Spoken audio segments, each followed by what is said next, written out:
আজ 12ই ফেব্রুয়ারি 2025। আমি এই মুহূর্তে দাঁড়িয়ে আছি গ্রিন ওশান যে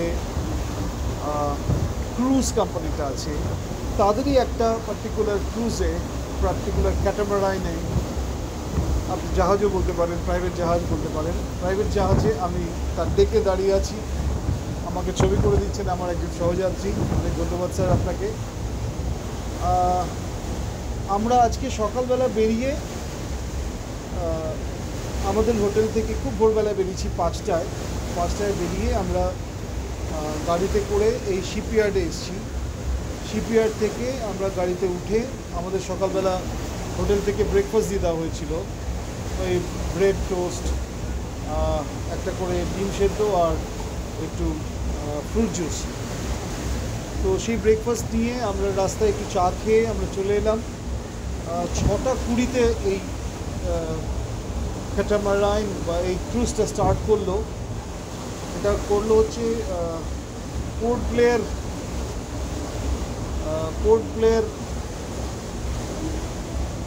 শিপিং পোর্ট, যেটা সেই পোর্ট থেকে পোর্ট ব্লেয়ার শিপিং করে আমরা এখন যাব হ্যাভলক আইল্যান্ডে যাব। ওখান থেকে আমরা জানি না ওখানে কি আছে, বোধহয় কিছু ওয়াটার স্পোর্টস টাইপের কিছু আছে। আর তার সাথে সাথে ওখান থেকে আমরা আজকেই ওখান থেকে ফিরবো না, আজকে আমরা থাকবো ওখানে হোটেলের রাতটা থাকবো, থেকে আবার কালকে বোধহয় নেইল বা নেইল আইল্যান্ডে যাব। ওখানেও বোধহয় এই ধরনেরই কিছু আছে ওয়াটার স্পোর্টস করে আমরা দুটো রাত ওখানে থেকে আমরা তারপরের দিন ফিরব। আমরা এই মুহূর্তে দাঁড়িয়ে আছি বে অফ বেঙ্গলে, আন্দামান নিকোবর আইল্যান্ডে, যেখানে আমরা একটা প্রাইভেট শিপে করে যাচ্ছি। আপনি দূরে দেখতে পাচ্ছেন।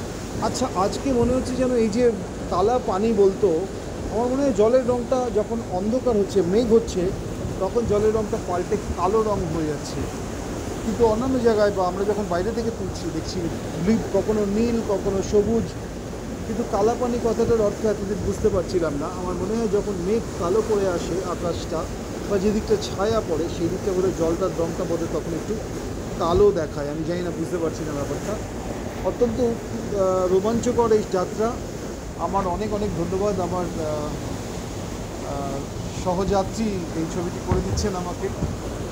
আর আমার পরিবার এবং সাথীরা ভেতরে আছে, সবারই একটু ওই সি সিকনেস হচ্ছে, কেননা শিপটা অনেকক্ষণ একটু মাঝে মাঝে দুলছে আর অনেকক্ষণ চলছে। ওপরে এতক্ষণ খুব জোর গান বাজনা হচ্ছিল, ওপরে সবাই নাচানাচি করছিল।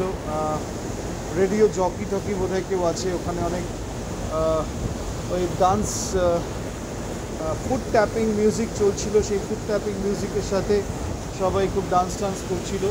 আর ওখানেই সমস্ত চা কফি খাবার দাবারের ব্যবস্থা রয়েছে। তো ওখানে বেশ একটা ভালো এনজয়মেন্টের ব্যবস্থা করেছেন এনারা, ভালো লাগছে।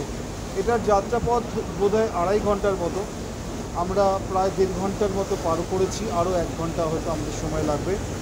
আমরা তারপরে হ্যাভলক আইল্যান্ডে নামবো। হ্যাভলক আইল্যান্ডে দেখা যাক কী আছে। এইসবই আপনাদের জন্য, ভালো লাগলে জানাবেন। ধন্যবাদ, নমস্কার।